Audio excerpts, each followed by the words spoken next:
Messages from the Beyond. One day, I received a call from my friend Jimmy. He was keen to introduce me to Nan Umriga, who had authored a book called Sounds of Silence and self-published it in the early 1990s. The book was the story of a mother, Nan, who had lost her son Carl on the horse racing tracks of Mumbai. He was a champion jockey, but his life was cut short when he was thrown by the horse he was riding. He was only 18 at the time. Here is an extract from a news article about Carl and the tragic event which appeared in Midday. Entitled, Umriga's Exploits of the 1970s Are Still Unmatchable.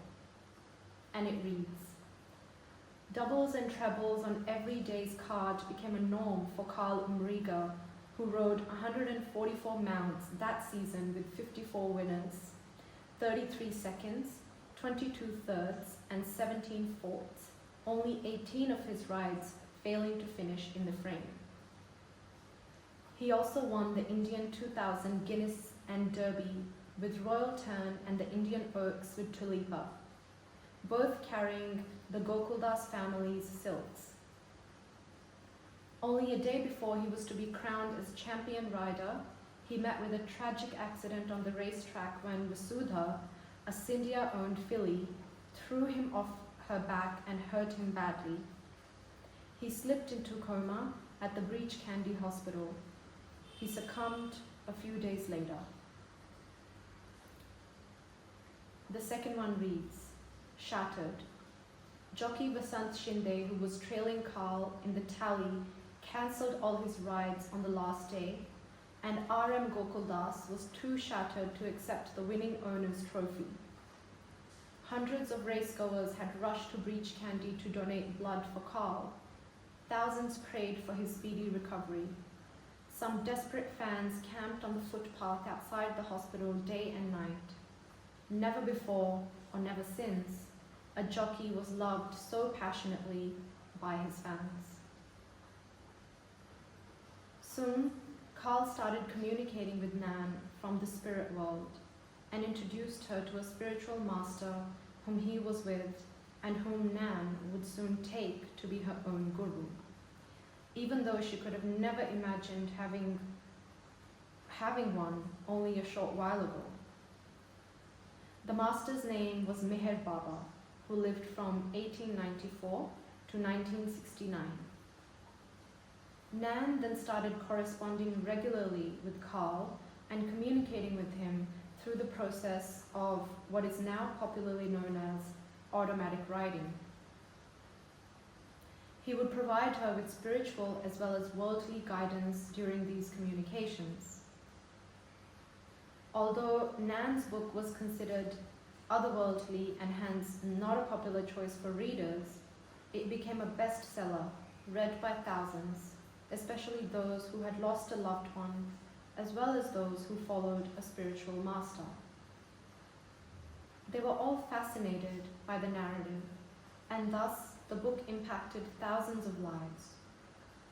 Needless to say, you have to have an open mind to read the book.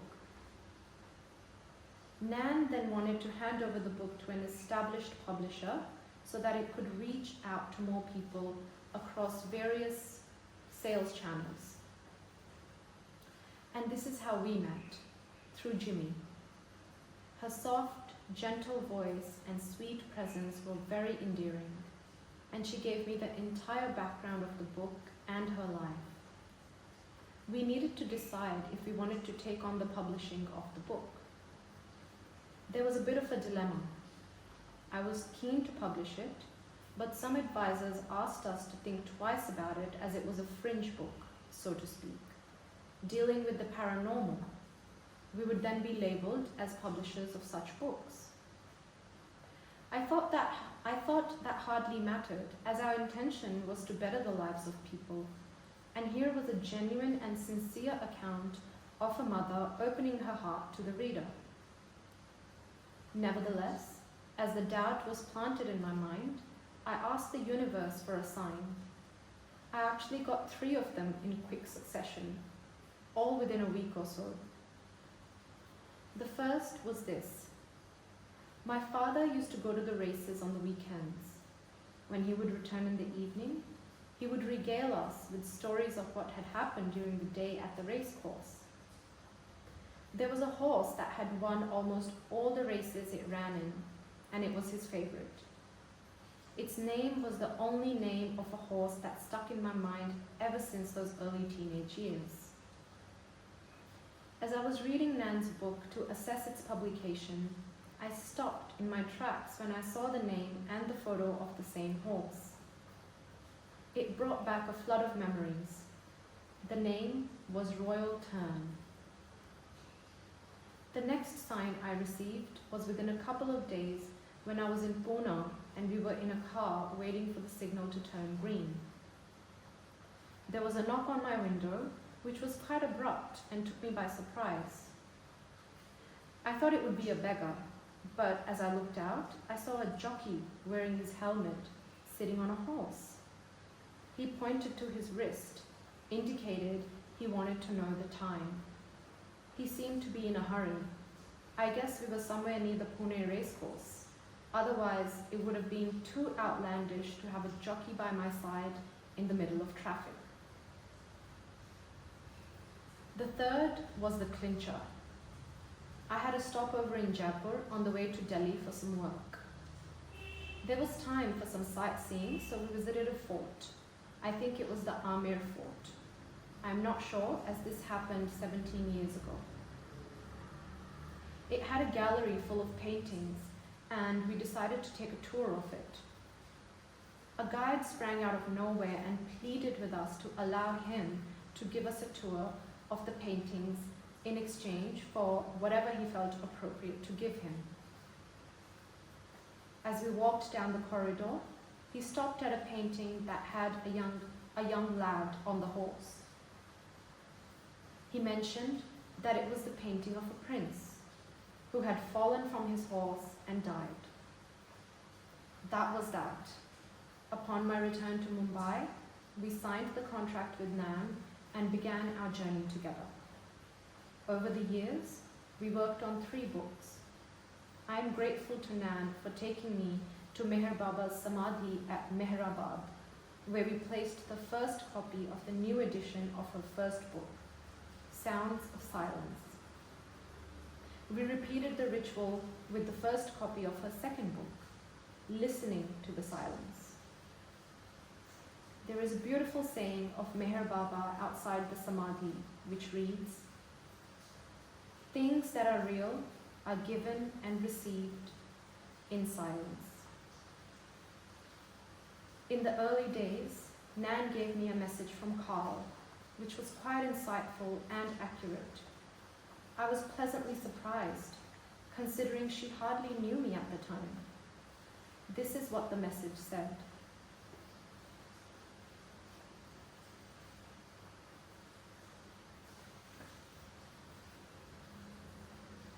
Tuesday, July 28, 2009. Dear Gautam, the very beginning of your life was the beginning of your spiritual journey. It started on the very first day you were born in your very first lifetime. The whole idea of a spiritual world, what it contains, who is there, and how it functions has been with you since the beginning of time. It was always there and only grew stronger with every new lifetime. So your past lives are very responsible as a basis for the present one, especially those which you spent in the snow mountains, because you were in close company of so many who walked the spiritual path. However, at this time, it is the seaside that attracts you. And your future is also very much around the area of the ocean now. All this has come as an inheritance from your mother's side, and she has been your mentor in many lives. You had many powerful gurus in the past, and therefore have some powerful pulls in different directions now.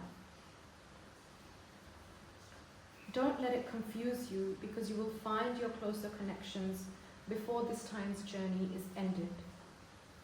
You have a very important role to play in revealing the deeper meaning of life to mankind. And this is why you have been drawn to doing it, are doing it, and will be doing it even more as time goes by. I thank you for all you have done and are doing. It is my pleasure to know you. Love, Carl. Over the years, whenever I visited Pune, I would make it a point to visit Nan and at her wonderful home at Wanaru.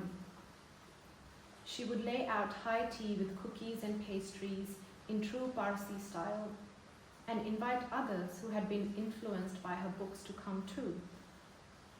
I had the good fortune of meeting her twice in Pune a few months before her passing away in February 2022 at the age of 92. These meetings took place at a time when she was not seeing many people due to the pandemic. Serendipity indeed. Undoubtedly, Nan's life was a sacred one, well lived in the service of others, providing them comfort and solace in their hour of need. Perhaps it is significant that I was engaged in a spiritual activity when I got word of Nan's demise. I was doing the pradakshina of the sacred Arunachala hill at Tiruvannamalai when I received the phone call.